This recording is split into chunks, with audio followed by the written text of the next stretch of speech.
네, 여러분 반갑습니다. 자, 25번째 주제에 왔습니다. 여러분들 또 환영합니다. 자, 이번에 주제는요. 사회적인 전반의 모습은 조선시대 때 어떤 모습이었는지, 이 사람들 어떻게 살았는지 여러분들 궁금하지 않습니까? 조선시대의 모습들을 다양한 모습으로 한번 보도록 하는 시간을 갖게 될 겁니다. 자, 25번째 테마를 또한 소개해 드리겠습니다. 나의 조상은 누구인가요? 이게 무슨 말인가? 요거는 제가 차차 말씀드릴게요. 자, 우리 조상에 대해서 한번 간단히 한번 생각을 해보자. 여러분들의 조상은 과연 누구인가? 이와 관련해서 제가 랭킹을 하나 소개해 드릴게요.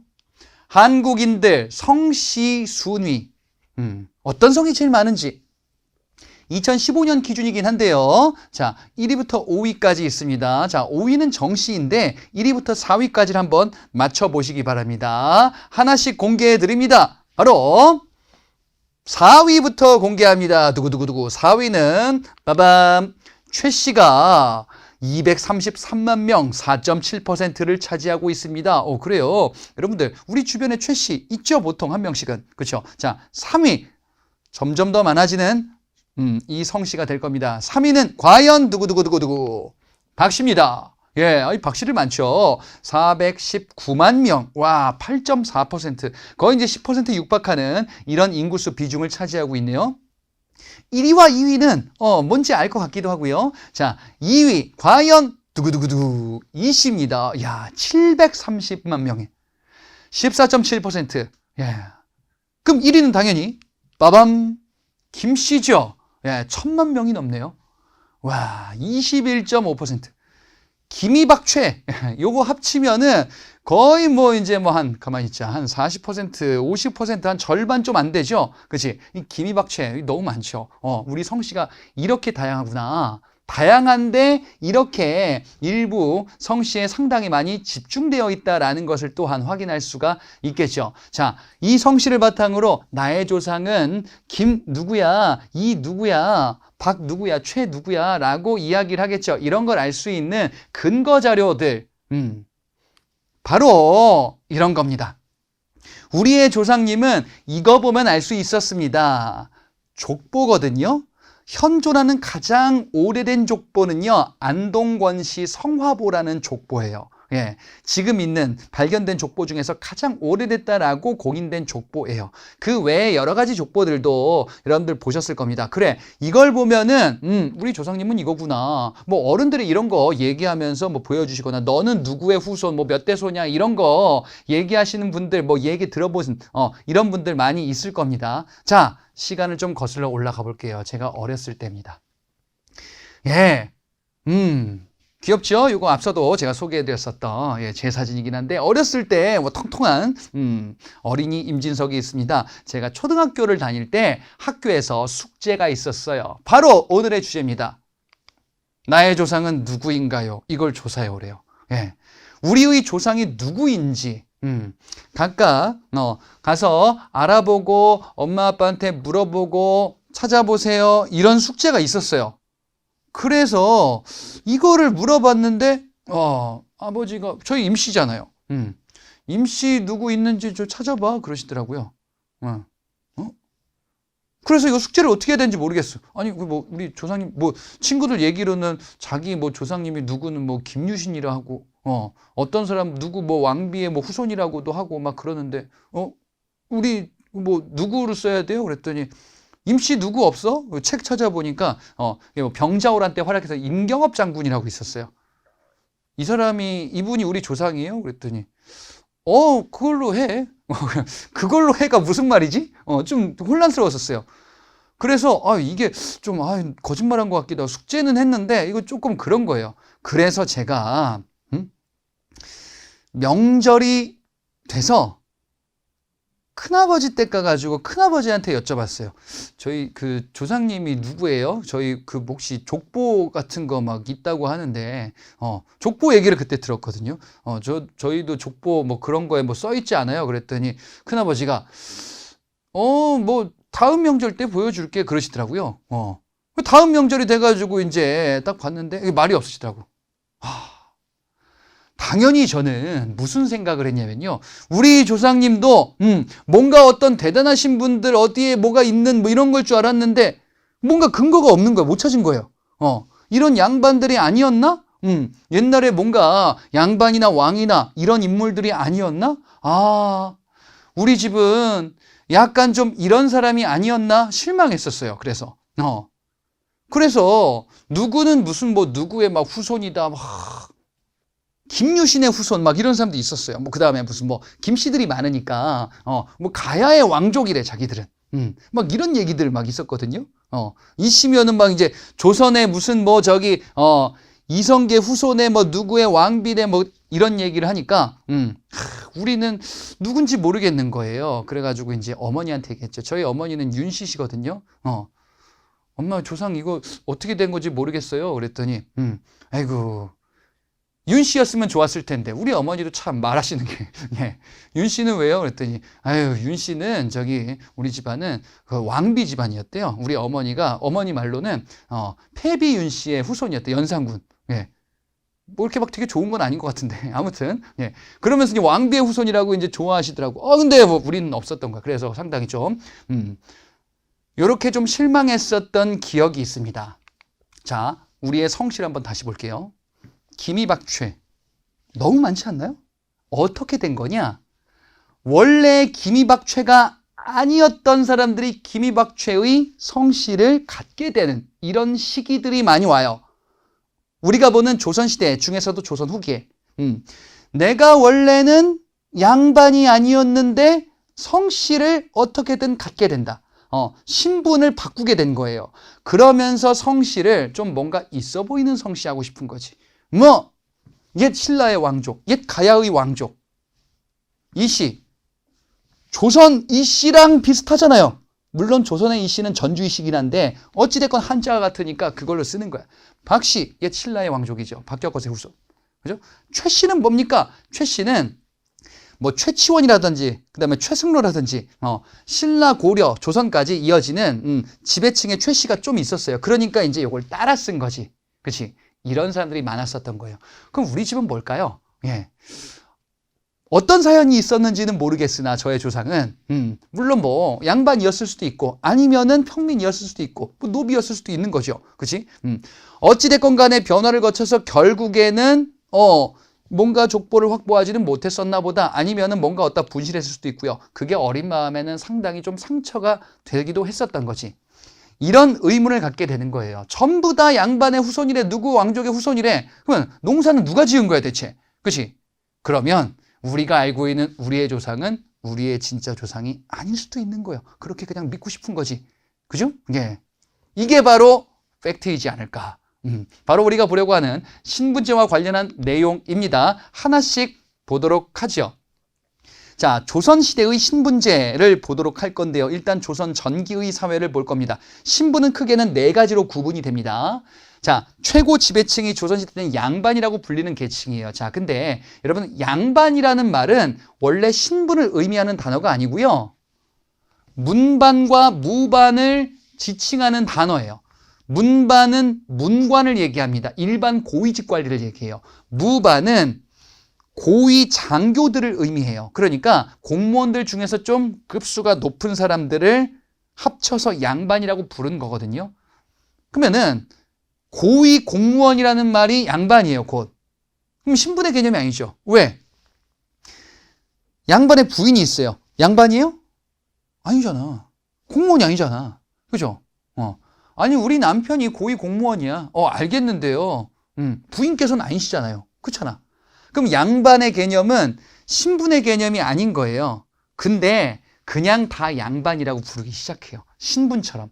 그냥 그 가문까지도 이렇게 얘기하는 양반 가족까지도 얘기하는 개념으로 신분처럼 이야기되는 게 점점점 관용적으로 굳어지게 돼요. 그래서 양반이 조선의 지배층 신분이다라고 이야기를 합니다, 보통. 그 다음에 공무원인데 고위 공무원이 아니라 조금 급수가 낮은 공무원 또는 그런 대우를 받는 공무원들 있죠. 그들을 일단 중인이다라고 하는데 이 중인은 얘기를 하기 전에 중인이 아닌데 중인과 비슷한 대우를 받는 계층들이 있어요. 자, 원래는 양반이어야 해. 무슨 얘기예요? 양반 가족이에요. 가문, 가족까지도 칭한다 그랬잖아요. 원래는 양반이어야 하는데 양반 대우를 안 해주고 조금 낮게 중인 대우처럼 하는 이런 계층들이 있습니다. 바로 뭐냐? 아버지가 양반인데 엄마가 뭔가 아버지한테 정식으로 인정받은 부인 느낌이 아니에요. 첩. 여러분들 조선시대 때 일부 일처제 맞나요? 이게 무슨 말이야? 남자와 여자, 부부, 한 명의 남자는 한 명의 부인만 둔다. 이게 일부 일처제거든요. 일부 일처제 맞아요. 조선시대 때. 아닌 것 같은데요? 부인들이 여러 명 있었던 것 같은데?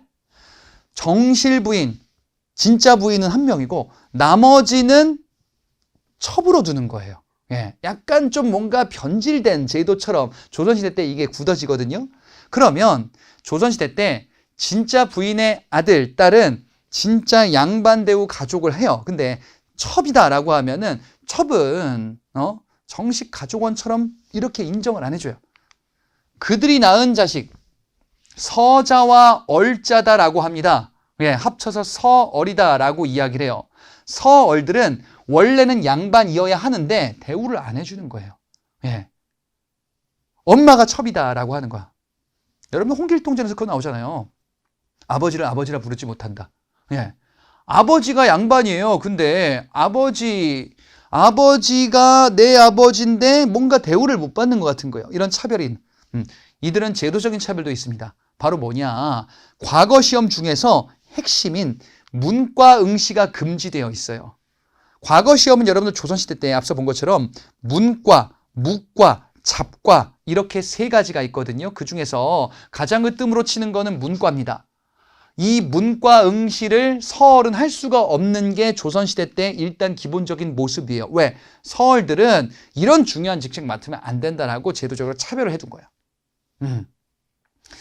서얼들은 양반 대우를 받진 못하고 낮은 관리처럼 대우를 받아요. 그들을 중인이다라고 합니다. 그러면 고위 관리 양반이 아닌 좀 하위직처럼 대우를 받는 이런 계층 중인들은 누가 있는가? 자, 하급 관리로서는 지방행정 실무를 담당하는 일단 향리가 있습니다. 고려시대 때도 향리가 있었죠. 조선시대 때도 향리가 있어요. 자, 이 향리가 앞서 봤었던 뭐 이방이라고 불리기도 했었던 그런 관공서에서 일하는 이런 하급 관리들을 의미합니다. 지방에서 일하는 이런 지방 세력들을 의미하는 거죠. 그리고 기술 관리들이 있어요. 기술 관리들은 주로 이제 공직에서 일을 하는데 전문적인 기술자처럼 일하는 이런 관리 집단들을 기술관이다라고 이야기를 하거든요. 이들도 물론 시험을 봐요. 과거 시험에 잡과 시험을 봐서 관리가 되는 이런 계층들이에요.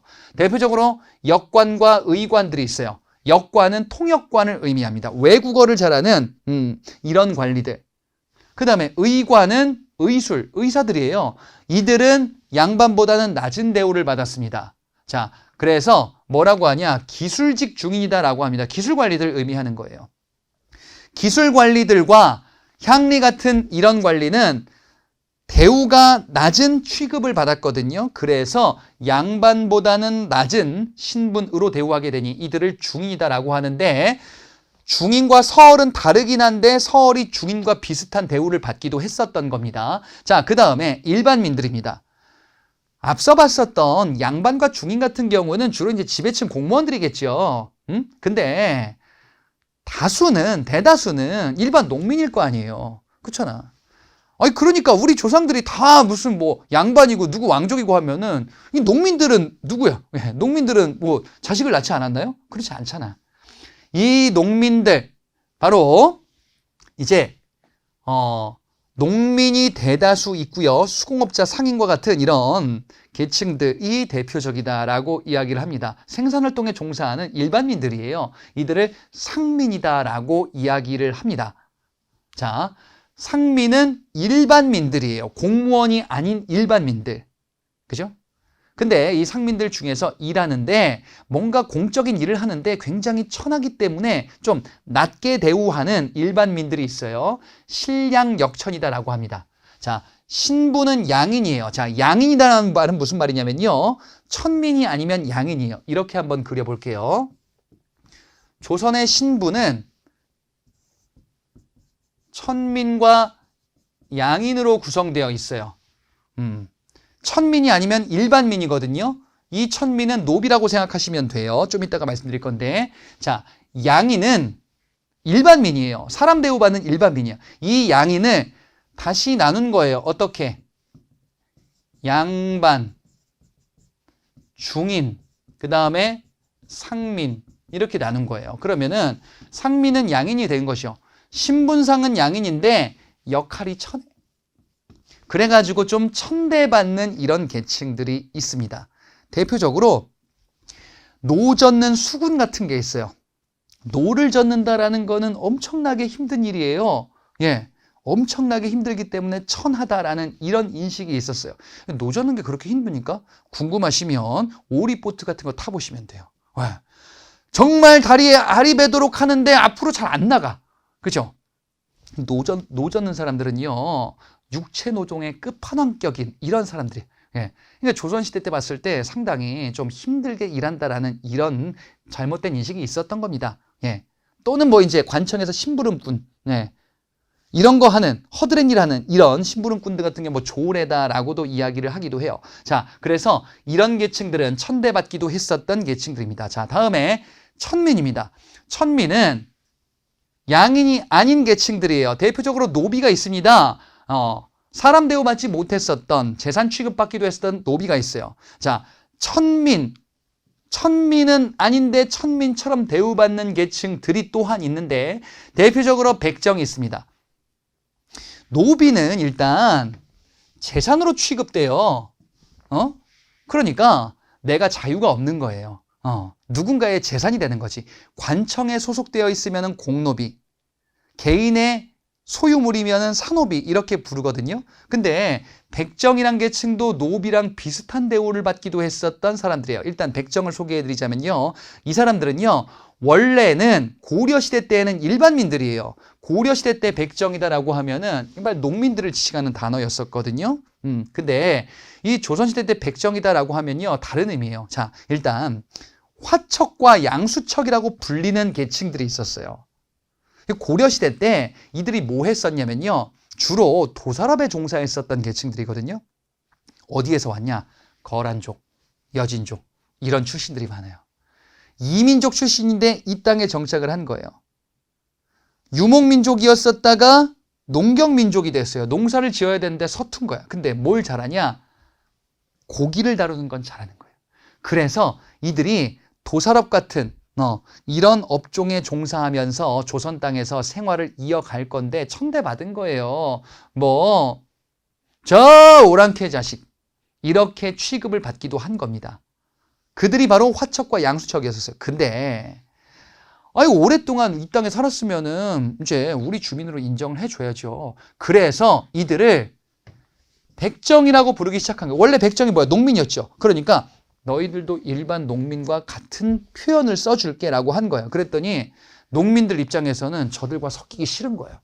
아니 우리랑 왜 층과 달라? 백정 그러면 저들만 쓰도록 해. 그래서 백정이란 말이 이쪽으로만 한정돼 버렸어요. 사회적 인식은 천대받은, 노비와 같은 대우를 받은 천민 취급을 받은 계층이다 라고 볼 수 있습니다. 자, 노비 얘기를 조금만 더 해볼게요. 노비는 재산 취급받았기 때문에 노비를 사고 팔 수 있습니다. 매매 상속 증여가 가능해요. 그리고 노비를 담당하는, 관리하는 관청이 있으니 장례원이라는 관청입니다. 자, 그리고 노비는 관청에 신공을 납부하는 공노비가 있고요. 개인에 소속된 산노비가 있어요. 그러니까 주인이 누구인지 여부에 따라서 관청에서 허드렛이라는 공노비가 있고요. 개인에게 소속되어 있는 개인 소유물인 산노비 이렇게 구분이 됩니다. 자, 이게 바로 노비 천민이었었어요. 사회적인 제도로서는요, 상평창과 환곡제도와 같은 구휼제도가 조선시대 때에 존재합니다. 일단 상평창은 뭐였었냐면요, 이거는 고려 때에도 봤었는데 물가를 조절하는 기구예요. 물가를 조절하는 기구인데 백성들을 도와주는, 이걸 구휼한다라고 하거든요. 이런 업무를 담당하기도 합니다. 이게 뭔데요? 환곡제도예요. 환곡이 뭔데? 곡식을 빌려주는 제도. 그 뭐 있었어요? 진대법, 의창 이런 거 있었죠. 그런 제도를 상평창이 담당하기도 해요. 아무튼 환곡이라는 건 곡식을 빌려주고 상환하는, 국가가 백성들을 지원해주는 이런 제도이군요. 이런 제도가 있었군요. 백성들이 먹고 살기 힘드니까 조선시대 중기의 명종 때에는요, 흉년 때 어떻게 먹고 살 수 있는지, 곡식이 없으면, 아직 저 앞서 봤었던 뭐 고구마, 감자 이런 거 들어오기 전이에요. 뭐 도토리라도 캐먹어라 라는 것을 정리했었던 구황차료라는 이런 저서를 남기기도 합니다. 그리고 의료제도로서는요, 동서활인서와 같은 이런 의료시설들을 만들어서 백성들을 지원하기도 하는 이런 모습이 조선시대 때 존재하기도 했었구나, 가볍게 봐주면 되겠습니다. 자, 우리가 좀 더 중요하게 보려고 하는 게 바로 이 부분이에요. 자, 조선 전기에 신분제도가 어땠다라고 봤었냐? 이런 모습이다라고 봤었습니다. 양반, 중인, 상민, 천민. 조선 전기에 양반이라고 불린 계층은 전체의 5% 남짓이에요. 전체 100명이다라고 한다면 인구가 5명도 안 돼요. 당연히 양반이다라고 불린 계층은 소수일 거 아니에요. 지배층이니까. 근데 말이지요, 조선 후기로 들어오면, 조선 후기다라는 것은 임진왜란 이후예요. 예, 임진왜란 이후에 조선 후기로 들어오면 이게 이렇게 바뀝니다. 어떻게? 양반, 그 다음에 중인, 상민, 천민. 양반의 수가 급격하게 늘고 상민과 천민의 수는 감소하게 될 거예요. 예. 그래서 일부 지역에서는 양반이 절반을 넘고 60%, 70%가 양반인 경우가 있어요. 뭔가 이상해진 거예요. 왜 그런지를 하나씩 보자. 자, 일단 이 전쟁, 임진왜란 이후에 국가가, 정부 재정이 완전히 쫄딱 망했어요. 돈이 필요하죠. 그죠? 그래서 정부가 돈 좀 있는 사람들한테 관직을 준 겁니다. 뭐? 관직 줄게. 너도 공무원이야. 대신에 돈 좀 내놔. 이렇게 해서 임명장을 줘요. 공직 임명장을 주는데 이름이 비어 있어. 이름들 쓰는 거예요, 거기다가. 이런 걸 뭐라고 하냐? 공명첩이다라고 이야기를 해요. 납속책도 이와 비슷한 거거든요. 그러니까 정부가 돈 받고 관직 파는 거예요. 신분 파는 거예요. 그러면서 나는 양반은 아닌데, 근데 양반 신분을 갖고 싶은데 돈은 좀 모았는데, 그러면 정부한테 돈 주고서 이제 나으리 소리 대접을 받을 수도 있는 이런 제도적인 조치가 마련되기도 합니다. 정부가 돈이 없어서 이걸 팔았구나. 근데 만약에 이걸 얻지 못했어. 그러면 방법이 있습니다. 뭐? 족보를 고치면 돼요. 또는 족보를 사오면 돼요. 예, 족보를 만들면 돼요. 위조하면 돼. 족보. 자, 우리가 알고 있는 족보들, 그러니까 가짜일 수도 있는 가능성이 사실 다 있는 거예요. 족보를 위조한 겁니다. 그러면 뭐야? 나는 누구의 몇 대 손이야? 사실 아닌데. 그럴 수도 있는 거지. 그치? 이게 임진왜란 이후야. 왜? 양반 신분만 사면은 좋은 게 많으니까요. 그러면 기존의 양반들은 어떻게 됐길래? 원래 양반들 중에서도 권력을 계속 가지고 있는 양반들이 있어요. 권력을 가지고 있는 양반들이 있는데, 그렇지 않고 권력에서 밀려난 양반들도 많이 있어요. 여러분, 앞서 붕당 정치 과정에서 붕당 정치가 이렇게 막 확산되면서 밀려나고 도태되는 양반들이 존재하는 거 보이죠? 환국 정치에서 뭐 예를 들어서 남인이 몰락했다 그러면은 양반이었다가 완전히 그 집안이 망한 거예요. 그렇게 되는 양반 집안도 있을 거 아니야. 그래서 권력을 잡은 일부 양반들 외에 몰락한 양반들 또한 존재합니다. 그럼 봐봐요. 내가 일반 평민입니다. 농민이에요. 근데 돈 좀 벌었어. 돈 좀 번 개똥이야.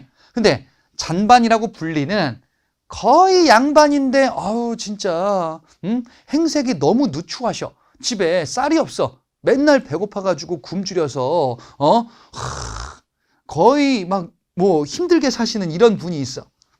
가가지고 돈 드릴 테니까 거기 저 족보 저한테 넘기세요. 저희 뭐 쌀 좀 지원해 드릴게요. 이렇게 족보 사오면 되잖아요. 이렇게 해서 기존의 신분제가 막 바뀌는 거예요. 뒤섞이는 거예요. 양반 신분을 누구나 다 사려고 합니다. 상민들은 감소해요. 양반 신분 상승하는 상민들이 늘어나죠. 자, 조선 후기에는 농업의 생산량이 증가한다 그랬어요. 상업과 수공업, 광업도 발전한다 그랬어요. 여기에 돈 번 계층들 다 뭐 하려고 하겠습니까? 양반 신분을 사려고 하겠죠. 너도 나도 양반 신분을 사니까 이제 어떤 모습이 나오게 되냐? 오히려 국가 재정이 어려워지기도 해요. 양반들은 세금을 면제받는 혜택이 일부 있거든요. 군포 같은 경우에는 양반은 세금을 면제받는단 말이에요. 그래서 양반들이 점점 늘어나니까 세금 내던, 즉 세금 내던 이 계층들이 줄어든 거예요. 그럼 국가 재정에 문제가 생기겠죠. 자, 어떤 사람들이 양반을 샀는지를 보자. 부농층이에요. 여러분들 농민들이 분화된다라고 봤었죠. 농업의 생산력이 높아지는 시기가 조선 후기죠. 왜? 모내기법, 상품 작물의 재배 이런 것들 봤잖아요.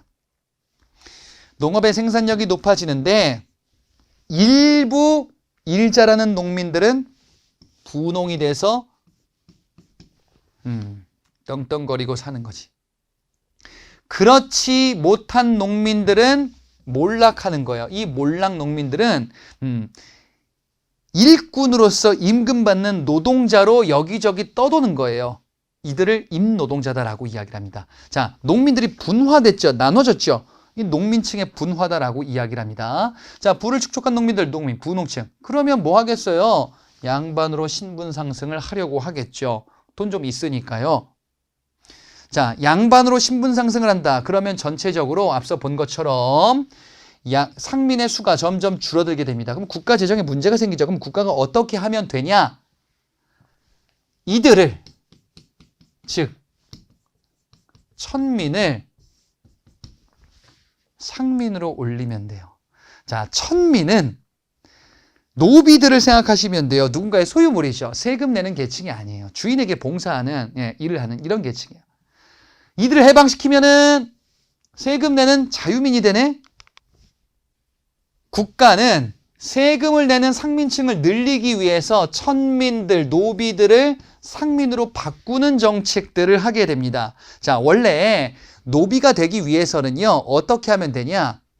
노비가 되기 위해서 뭐 하려는 노력을 하는 사람은 없겠지만, 노비가 되는 방법은 이런 거 있어요. 어머니와 아버지가 둘 다 노비예요. 어머니와 아버지가 둘 다 노비고 자식이 나왔으면 당연히 노비입니다. 자, 근데 어머니와 아버지 중에서 한 명은 노비가 아닐 수도 있잖아요. 그렇죠? 그래도 무조건 자식은 노비였었어요. 근데 이걸 바꾼 거예요. 어머니가 노비인 경우에만 신분을 따른다.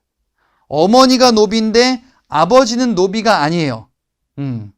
그러면은 당연히 자식은 노비거든요. 근데 반대로 아버지가 노비인데 어머니가 노비가 아니야. 그러면 얘는 원래는 둘 중에 하나는 노비가 섞여 있으니까 자식은 노비여야 하는데 어머니가 노비가 아니잖아. 그러면은 이 친구는 노비가 아니라 일반 상민이 되는 거예요.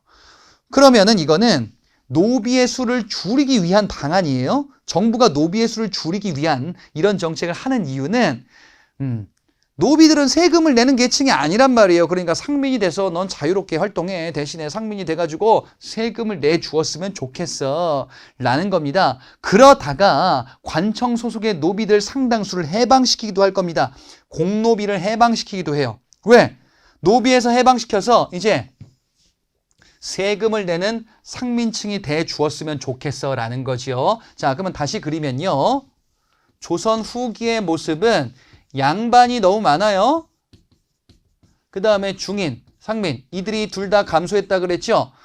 상민 수가 급격히 감소하니까 노비 수도 감소하거든요. 정부가 일부 이쪽으로 이제 메우는 정책을 취하기도 하는 게 조선 후기의 모습이다라고 볼 수가 있겠습니다. 자, 신분들은 어떤 노력을 하는지를 한번 볼게요. 일단 첫 번째, 중인들의 신분 상승 운동을 한번 보도록 하겠습니다. 일단 중인, 여기서 중인 중에서 일단 서얼을 먼저 얘기할게요. 서얼은 중인은 아니지만 중인과 같은 대우를 받는다 그랬죠. 자, 너도 나도 양반이 되는 시기에 서얼들은 가장 억울한 계층이에요. 왜? 아버지가 양반이잖아. 우리 집안은 양반 집안인데 나만, 우리 엄마만 이 집안에서 양반 취급을 받지 못해. 그래, 내가 열심히 공부해서 성공하겠다. 근데 문과 응시도 안 돼. 너무너무 억울하죠. 허용해 주세요라는 이런 요구들이 빗발칩니다. 자, 정조 때 이덕무, 유득공, 박제가란 이런 인물들, 유능한 인물들이 있는데 이들 다 왕이 총애했었던 서얼 출신 관리들입니다. 국가 요직에 진출합니다. 당시 정조 때 규장각이 있었죠. 규장각을 만들었다는 게 정조의 탕평책 중에 하나였었거든. 이 규장각의 핵심 관료 검서관 직책. 그러면 정조가 총애했었던 집단들 중에서는 서얼 집단이 있는 겁니다. 이 서얼을 통해서 정조의 이제 기반으로 삼고자 했었던 당시 왕의 의도이기도 했었다. 그러니까 서얼 같은 경우는 조선 후기에 이제 나름 대우를 받는 계층으로 하나둘씩 변해간다라고도 볼 수 있어요. 이 서얼들은 차별을 없애주세요. 우리도 국가 요직에 진출할 수 있게 해주세요. 차별 없게 해주세요. 라는 운동들을 전개합니다. 이를 우리가 통청운동이다라고 이야기를 해요. 그러면 서얼들은 양반 대우를 받는 계층들이 하나둘씩 늘어나는 겁니다. 그래서 결과적으로는 서얼은 양반으로 완전히 편입되게 될 거예요. 이게 조선 후기의 변화예요. 그러면 누가 자극을 받을 것 같아요? 서얼은 아닌데 서얼과 같은 대우를 받았었던 계층들이 있죠. 하급 관리들. 중인이에요. 그리고 향리. 넓은 의미의 중인들이 이들이에요, 다. 자, 중인들도 아니 원래는 서얼이랑 우리랑 대우가 같았는데 서얼이 양반 대우를 해가지고 나 이제 양반이노라. 그럼 중인들 입장에서는 아니 우리도 양반 이런 생각을 하겠죠. 이들도 요구할 거예요. 우리도 양반 대우 해주세요 라고 요구할 거야. 근데 이들은 기술직 관리잖아요. 그치? 바꿀 수는 없어요. 실패합니다. 양반은 일반 고위직 관리고 이들은 기술직 관리이기 때문에 이들도 양반 대우해달라 이 요구는 거부될 겁니다. 그럼에도 불구하고요. 이들은요. 나름의 전문성을 바탕으로 전문가 집단으로 막 성장하게 될 거예요. 자, 주로 외국과 접촉이 많았었던 말하는 관리들, 외국말 하는 관리들 바로 역관들이에요.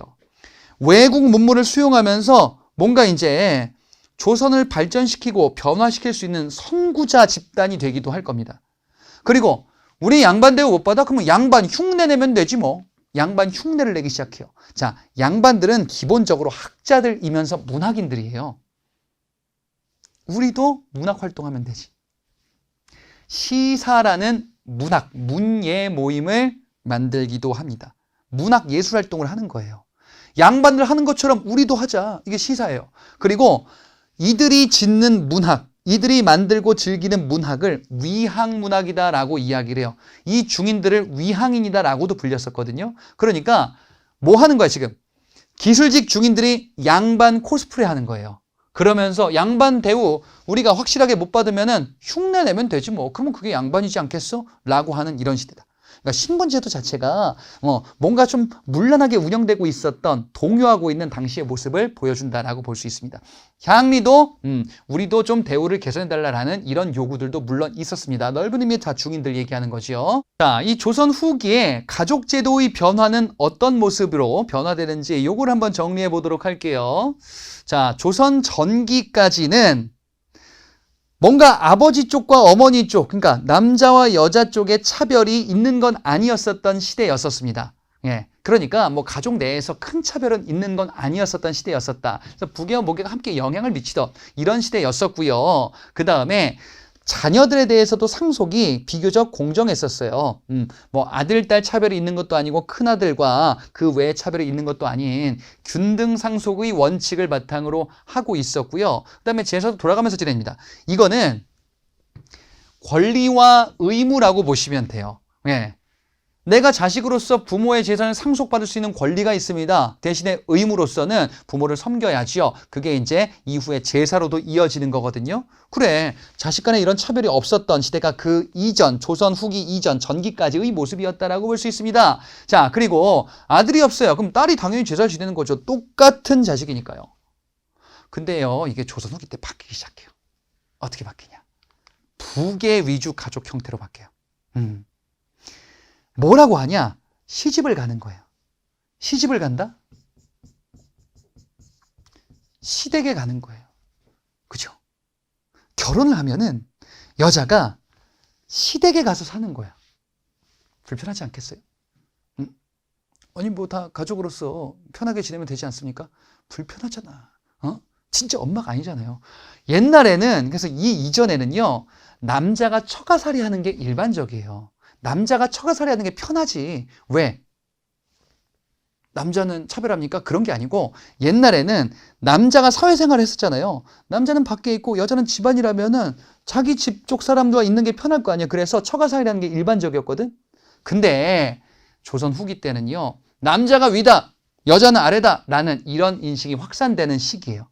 그래서 이제 여자가 시댁에 가서 살면서 눈칫밥을 먹는 이런 모습으로 바뀌어가는 겁니다. 아들 중심이고 남자 중심이고 아들 중에서도 서열이 있다라는 거예요. 이렇게 위아래 서열 개념들을 강조하는 게 성리학적 가족제도의 특징이거든요. 정통이 있고 그렇지 않은 것들이 있다라는 거지. 큰아들이 적통이고 그 나머지는 이제 그 밑에다. 가족의 중심은 아버지다. 가족의 중심은 아들이다. 적장자가 적자와 장자의 합친말이에요. 서얼이 아니라 적장자, 그리고 장자, 큰아들. 제사와 상속을 독점하는 거예요. 제사도 큰 집에서 다 지내는 거고요. 상속도 큰아들이 다 독점하는 거예요. 예, 차별이 생기겠죠. 아들이 없으면 어떡합니까? 딸은 시집 가면은 다른 집 자식이 돼버리는 거거든요. 아들이 없으면요, 이제 딸이 제사를 지낼 수가 없어요. 다른 집 자식이 됐으니까. 친족 중에서 아들을 새로 드립니다. 친족들 중에서 우리 아들로 드리겠어. 양자라고 합니다. 예. 양자를 드린다라는 거는 딸 자식을 인정하지 않는다라는 조선 후기 가족제도의 특징이다라고 볼 수가 있겠습니다. 그래서 조선 전기와 조선 후기의 모습이 어떻게 다른지 여부를 중심으로 비교 파악해 주시면 되겠습니다. 다음 주제 보겠습니다. 향촌사회 모습에서 나타나는 여러 가지의 모습인데요. 자, 여러분이 앞서 배웠었던 내용 중에 하나입니다. 바로 향약이라는 제도예요. 조선시대 때 향촌사회에서 양반들이 만들었었던 질서, 이걸 우리가 향약이다라고 하거든요. 향촌 내 사람들의 약속, 규약이에요. 규약. 향약이에요. 근데 이 사람들은 누구냐? 향촌의 양반들이 만드는 거예요. 규약이면 약속이거든요. 뭘 약속하는 거냐? 유교에서 얘기하는 거 생활에서 지키자 라면서 약속하는 겁니다.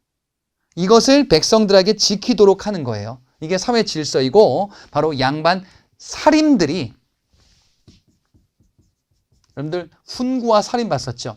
살인들이 사화에도 불구하고 집권할 수 있었던 배경 두 가지를 서원과 향약, 요 두 가지를 기반으로 하여 이들이 피해를 입었음에도 불구하고 자신의 탄탄한 기반을 만들어서 집권할 수 있게 되었다라고 봤었거든요.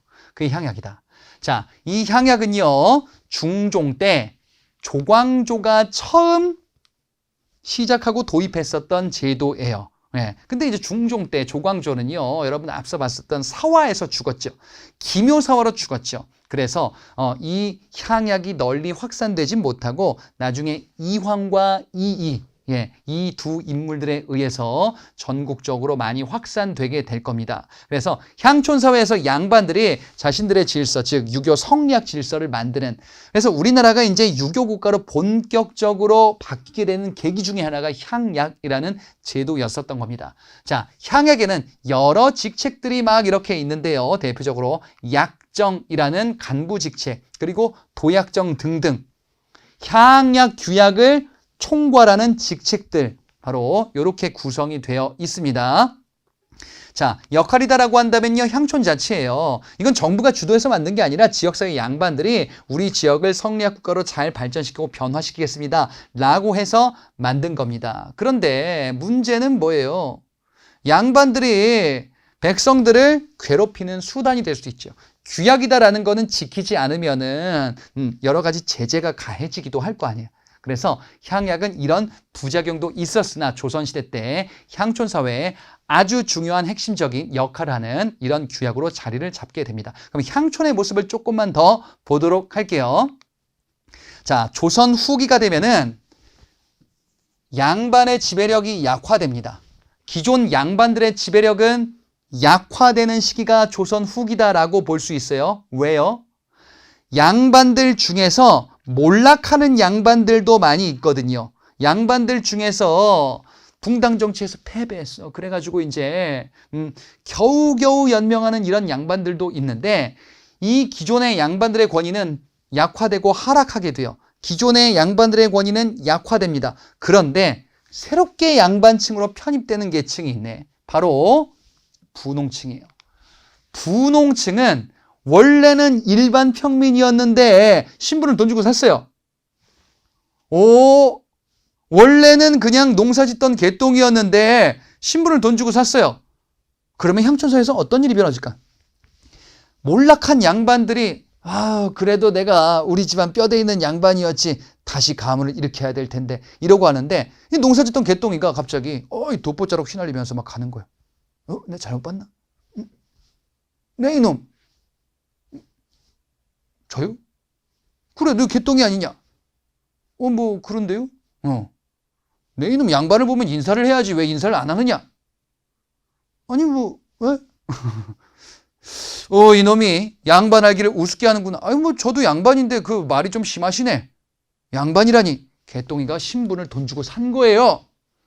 뭐 족보를 샀다라고 보자. 그러면 기존의 양반이 봤을 때에는 야, 이거 참 세상 말세다라고 느끼겠죠. 이거 참 세상이 어떻게 되려고 이런 놈들이 다 양반 행세하고 있고. 그럼 개똥이가 뭐라고 하겠어요? 이거 좀 말씀이 좀 심하시네. 개똥이 말이 좀 짧구나. 이러면서 이제 막 갈등이 벌이겠죠. 이게 바로 조선 후기의 모습이에요. 자, 신분을 산 개똥이 분홍층들은요, 누구와 결탁할 거냐? 사또와 결탁할 겁니다. 바로 관건이에요. 수령. 수령을 비롯한 관권, 지방의 정부 권력층과 결탁하고 후원 세력이 돼서 이제 자신들이 양반 명부인 향안의 이름을 올리고, 그 다음에 이 자치기구, 양반들 자치기구 회의의 향회라고 하는데 이런 데 진출하기도 할 겁니다. 그러니까 사또, 수령의 후원을 받아서 이런저런 양반 행세를 할 수 있는 이런 모습들이 나오게 됩니다. 그래서 기존의 양반과 새로운 양반층과의 갈등이 있는 겁니다. 기존의 양반들을 이들이라고 그래요. 구향이라고 그래요. 새로운 양반층을 신향이다라고 이야기를 합니다. 원래 양반이고요, 새롭게 돈 주고 산 양반이에요. 갈등이 있겠죠. 그 갈등을 향전이다라고 합니다. 근데 누가 힘이 셀까요? 돈이 곧 권력이에요. 신향층들이 수령과 결탁도 했죠. 돈도 있고.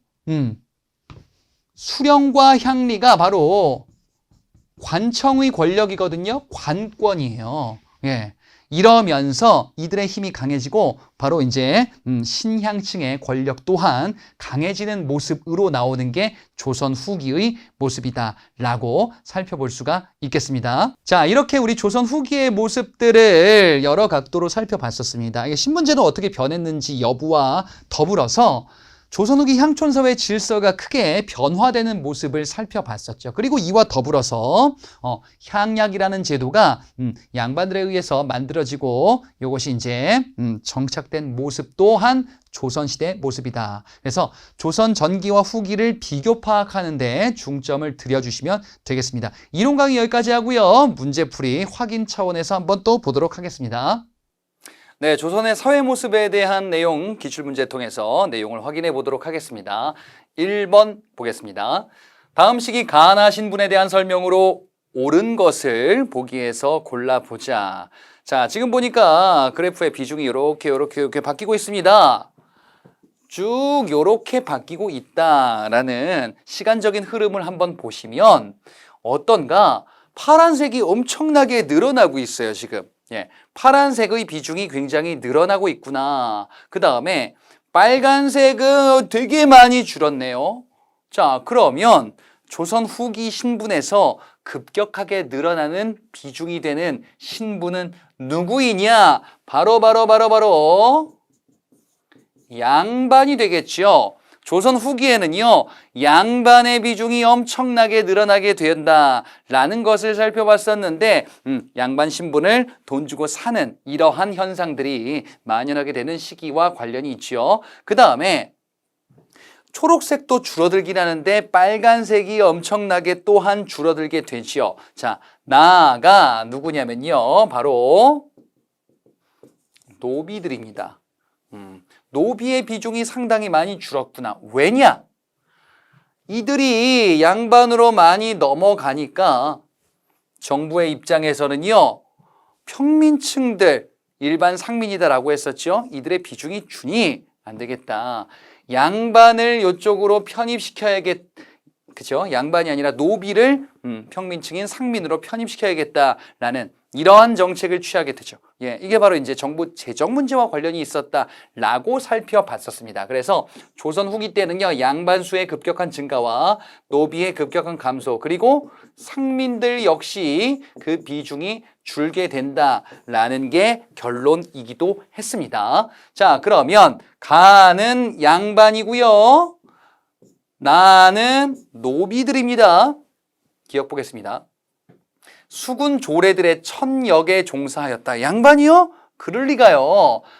수군 조례 등의 천역에 종사했었던 이걸 7개로 7반천역이다 라고도 이야기를 했었는데 실양역천이라고 이야기를 했었죠. 어찌됐건 양인데 역할이 천한 일반민 상민들 중에서 이렇게 천대받는 일을 하는 계층들을 실양역천이다라고도 이야기를 했었습니다. 자, 니은에 가 공명첩, 족보 위조 등으로 그 수가 증가하였다. 공명첩이 뭐였죠?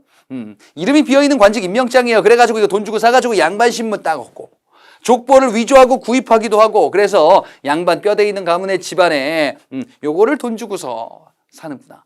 신분이 이렇게 되었구나. 그래서 증가하였구나. 양반으로 편입되는 대표적인 사례. 그래서 니은 맞네요.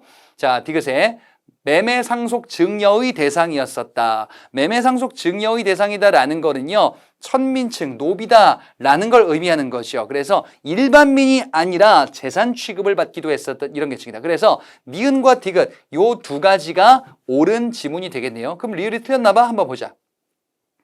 법적으로 과거에 응시할 수 있었다. 과거에 응시할 수 있는 계층들은요, 누구냐면은 양인이에요. 일반민을 양인이다라고 하고, 앞서 봤던 개념으로 보자면 양반, 중인, 그리고 일반민, 상민 이런 거지요. 과거 응시는 법적으로 금지되어 있는 계층이 바로 노비 계층이에요. 그래서 응시할 수 없었다. 자, 답은 3번. 이번에 가에 대한 설명으로 옳은 것을 보기에서 골라보자. 가 여기 있는데요. 을중년. 어떤 사람이 정승으로 있을 때 가의 관직을 허용하도록 정했대요. 가가 누구일까? 양첩 소생은 손자대에 가서 허용하고, 천첩 소생은 증손대에 가서 허용한대요. 그래. 첩의 소생, 첩의 자식들, 이런 자식들은 이들에 대해서 차별이 있었는데 뭔가를 조금씩 허용하게 된다라는 것을 이야기를 하고 있어요. 그러면 양반첩의 자식이다라고 불리는 계층, 이들이 누구였지요? 서얼이었습니다.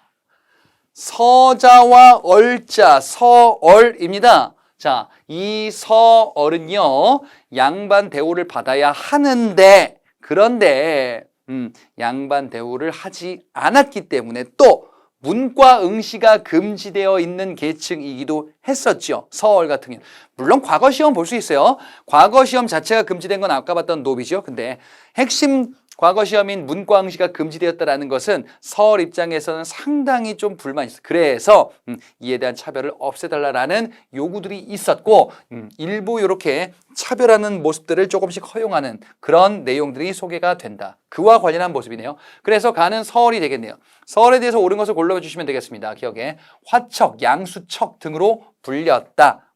화척, 양수척으로 불렸었던 계층은 도서rob에 주로 종사하는 백정입니다.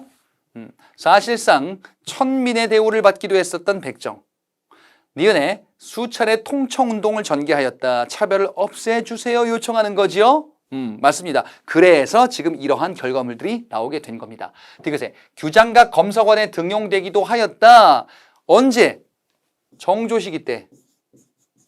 누가 있을까요? 박제가,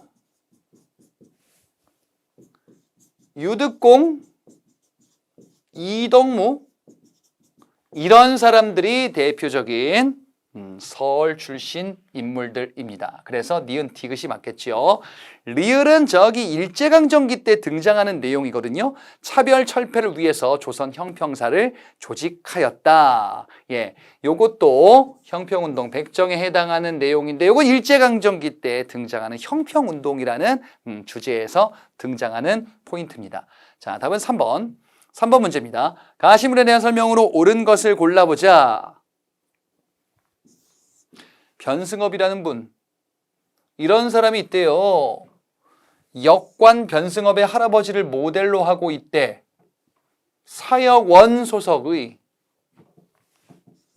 일본어 역관이래요. 역관, 통역관이네? 외국어 관리네요?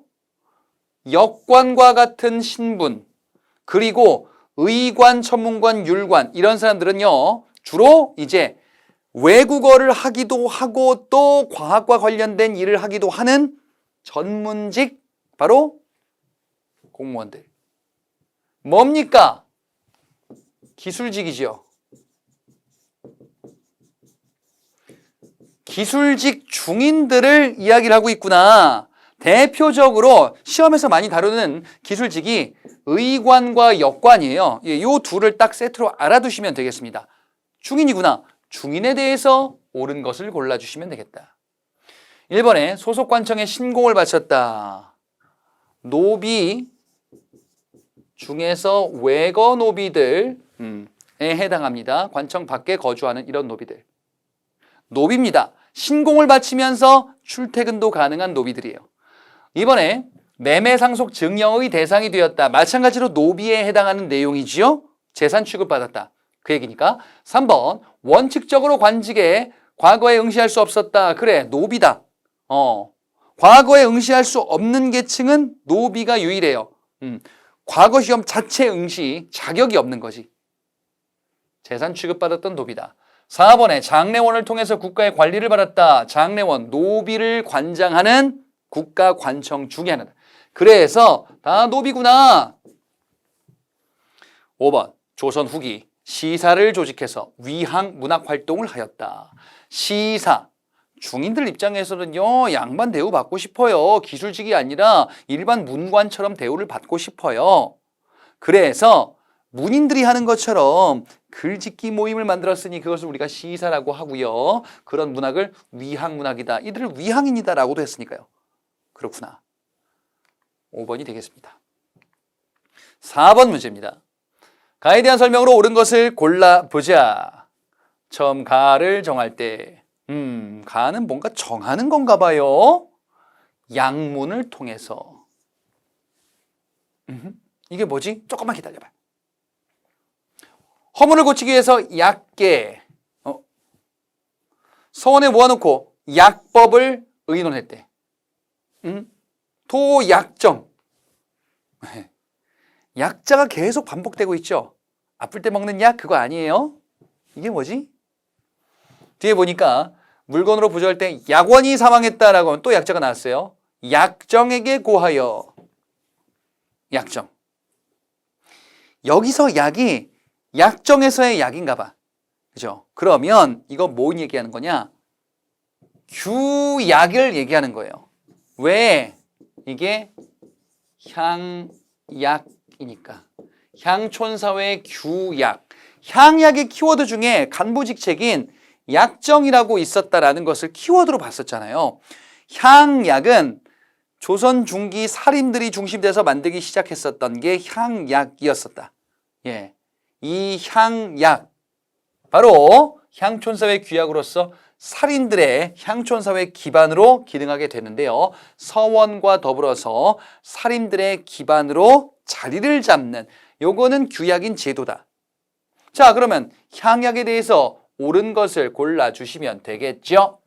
1번에 칠제라는 전문 강좌를 두었다. 고려시대 때 봤었던 칠제와 양현고 국자감에 이거를 두게 될 거고요. 고려시대 때 요게 관학을 진흥시키는 이러한 정책입니다. 2번 옥당이라고 불리면서 경연을 담당했다. 경연, 왕에 대해서 뭐 가르치기도 하고 토의하는 거, 학술기구에서 이걸 하시오. 조선의 정치 기구로서 홍문관이라는 걸 봤었습니다. 이게 뭔데? 3사 중에 하나로서 홍문관은 왕에 대해서 자문하고 경연을 담당하는 별칭은 옥당이다라고도 했었다.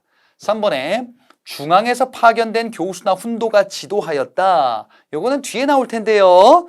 정부가 만든 교육기관 중에 지방에 설치한 향교라는 교육기관입니다. 4번 풍속교화와 향촌자치 등의 역할을 하였다. 풍속교화 향촌자치 이 얘기인즉슨 그 지역의 질서를 유지하고 이를 관리하는 역할을 했다라는 거예요. 향촌사회에서요. 그래서 4번이 답입니다. 향촌사회 규약이 향약이고 양반 살인들이 만들어서 성리학을 보급하려는 이러한 시도를 했었던 모습이니까요. 5번 매향활동, 향나무를 매립한다. 어디서 본 것 같은데? 불교 행사, 일단 향약이 아니죠. 향약은 유교 성리학, 질서를 보급하기 위함에 불교 행사를 주관하는 불교 신앙 자치기구로서 농민들이 만든, 이거는 이름이 비슷한데요. 아예 다른 겁니다. 향도죠.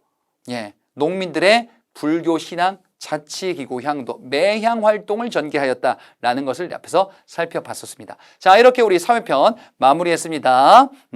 자, 오늘 강의는 여기서 마무리하고요. 다음 시간에 다음 주제를 가지고서 찾아뵙도록 하겠습니다. 수고하셨습니다.